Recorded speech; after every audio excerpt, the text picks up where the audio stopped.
money supply from 1950 to 2006. Here is a chart of the U.S. national debt for the same period. How interesting it is that the trends are virtually the same. For the more money there is, the more debt there is. The more debt there is, the more money there is. To put it a different way, every single dollar in your wallet is owed to somebody by somebody. For remember, the only way the money can come into existence is from loans. Therefore, if everyone in the country were able to pay off all debts, including the government, there would not be $1 in circulation.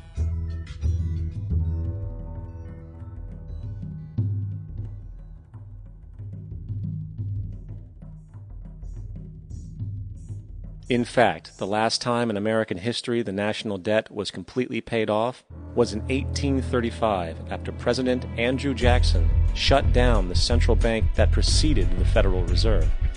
In fact, Jackson's entire political platform essentially revolved around his commitment to shut down the central bank, stating at one point, "The bold efforts the present bank has made to control the government are but premonitions of the fate that awaits the American people should they be deluded into a perpetuation of this institution or the establishment of another like it."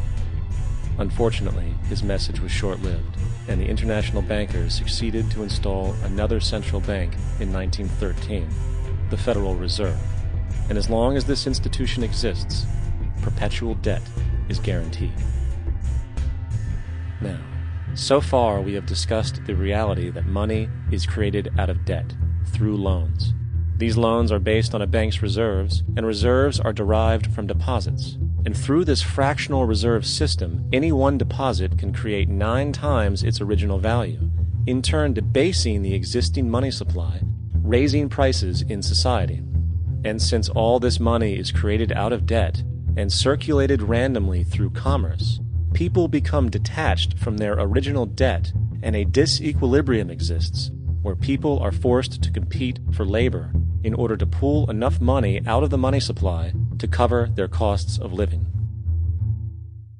As dysfunctional and backwards as all of this might seem, there is still one thing we have omitted from this equation. And it is this element of the structure which reveals the truly fraudulent nature of the system itself: the application of interest. When the government borrows money from the Fed, or when a person borrows money from a bank, it almost always has to be paid back with accrued interest. In other words, almost every single dollar that exists must be eventually returned to a bank with interest paid as well. But if all money is borrowed from the central bank and is expanded by commercial banks through loans, only what would be referred to as the principal is being created in the money supply. So then, where is the money to cover all of the interest that is charged? Nowhere. It doesn't exist. The ramifications of this are staggering, for the amount of money owed back to the banks will always exceed the amount of money that is available in circulation. This is why inflation is a constant in the economy, for new money is always needed to help cover the perpetual deficit built into the system, caused by the need to pay the interest.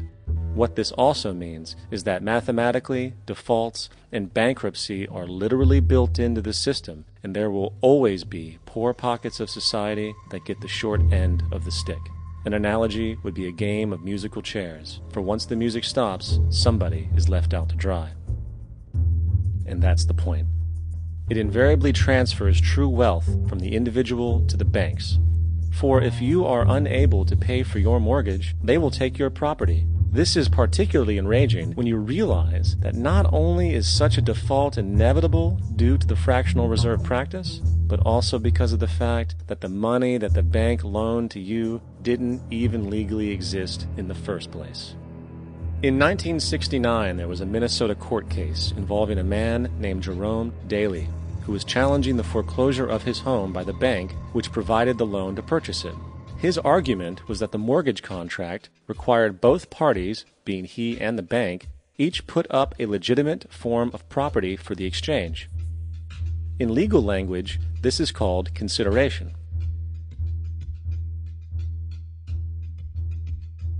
Mr. Daly explained that the money was, in fact, not the property of the bank, for it was created out of nothing as soon as the loan agreement was signed.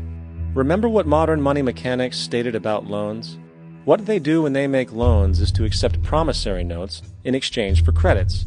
Reserves are unchanged by the loan transactions, but deposit credits constitute new additions to the total deposits of the banking system.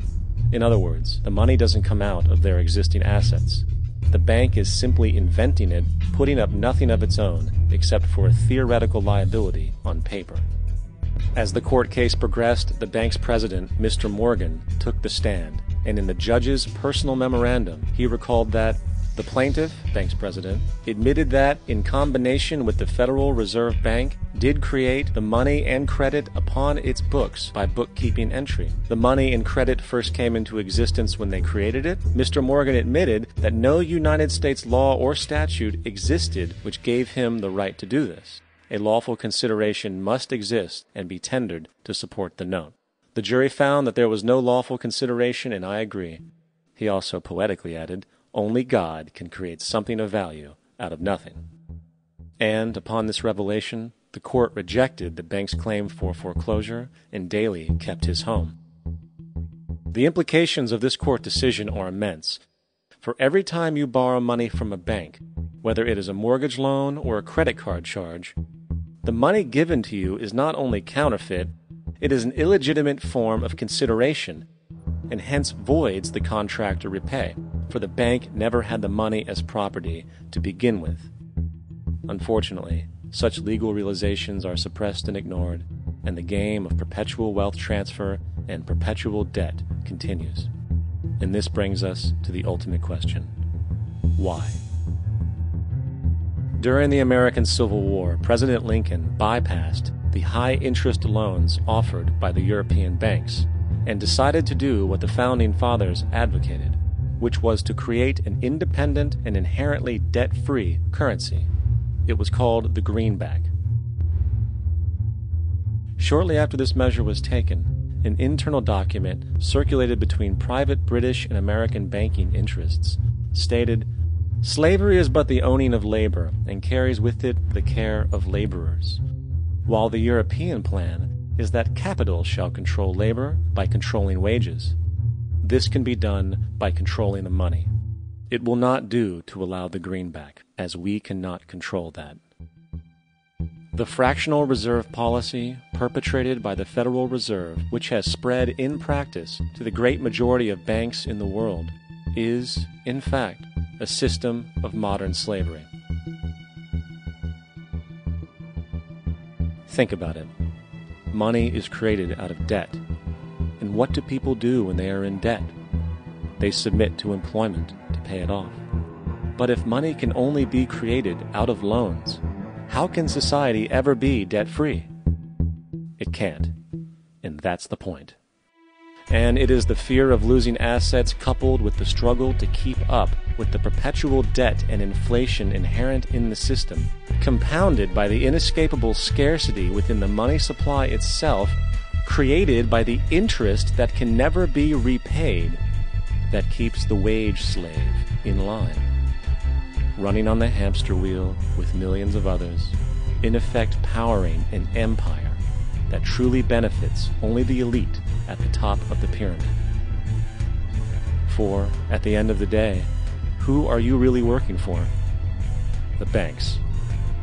Money is created in a bank and invariably ends up in a bank. They are the true masters, along with the corporations and governments they support. Physical slavery requires people to be housed and fed. Economic slavery requires people to feed and house themselves.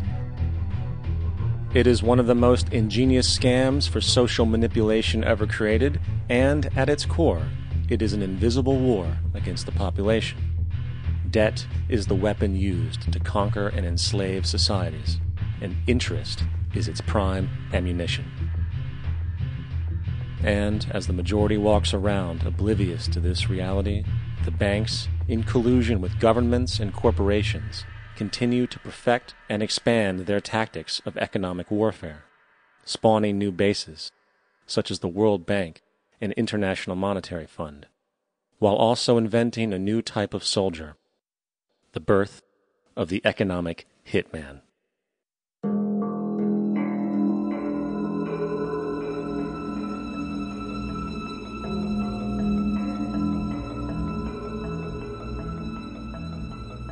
We economic hitmen really have been the ones responsible for creating this first truly global empire.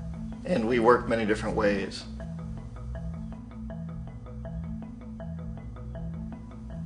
But perhaps the most common is that we will identify a country that has resources our corporations covet, like oil, and then arrange a huge loan to that country from the World Bank or one of its sister organizations.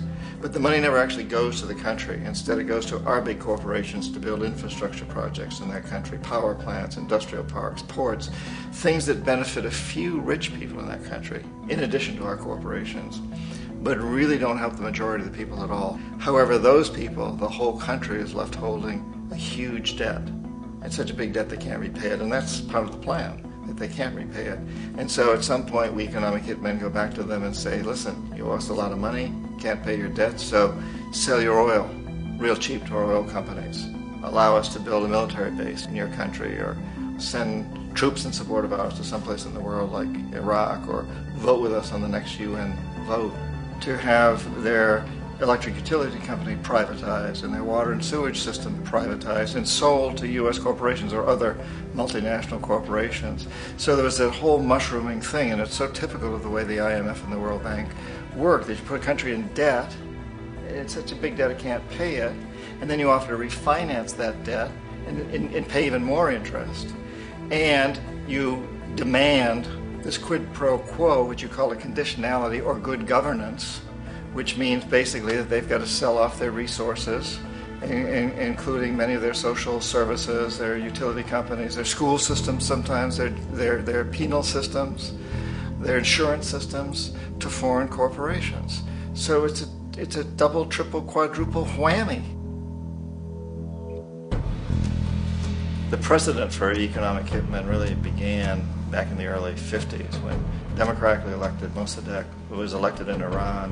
He was considered to be the hope for democracy in the Middle East and around the world. He was Time Magazine's Man of the Year. But one of the things that he'd run on and began to implement was the idea that foreign oil companies needed to pay the Iranian people a lot more for the oil that they were taking out of Iran. The Iranian people should benefit from their own oil. Strange policy. We didn't like that, of course. But we were afraid to do what we normally were doing, which was to send in the military. Instead, we sent in one CIA agent, Kermit Roosevelt, Teddy Roosevelt's relative. And Kermit went in with a few $1 million and was very, very effective and efficient. And in a short amount of time, he managed to get Mossadegh overthrown and brought in the Shah of Iran to replace him, who always was favorable to oil. And it was extremely effective. Mobs overflow Tehran. Army officers shout that Mossadegh has surrendered and his regime as virtual dictator of Iran is ended. Pictures of the Shah are paraded through the streets as sentiment reverses. The Shah is welcomed home. So back here in the United States, in Washington, people looked around and said, wow, that was easy and cheap. So this established a whole new way of manipulating countries, of creating empire. The only problem with Roosevelt was that he was a card-carrying CIA agent, and had he been caught, the ramifications could have been pretty serious.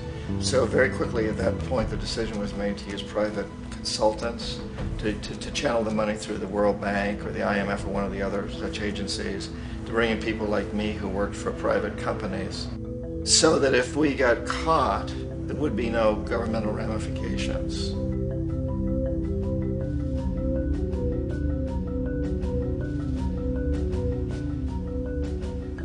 When Arbenz became president of Guatemala, the country was very much under the thumbs of United Fruit Company, the big international corporations. And Arbenz ran on this ticket that says, you know, we want to get the land back to the people.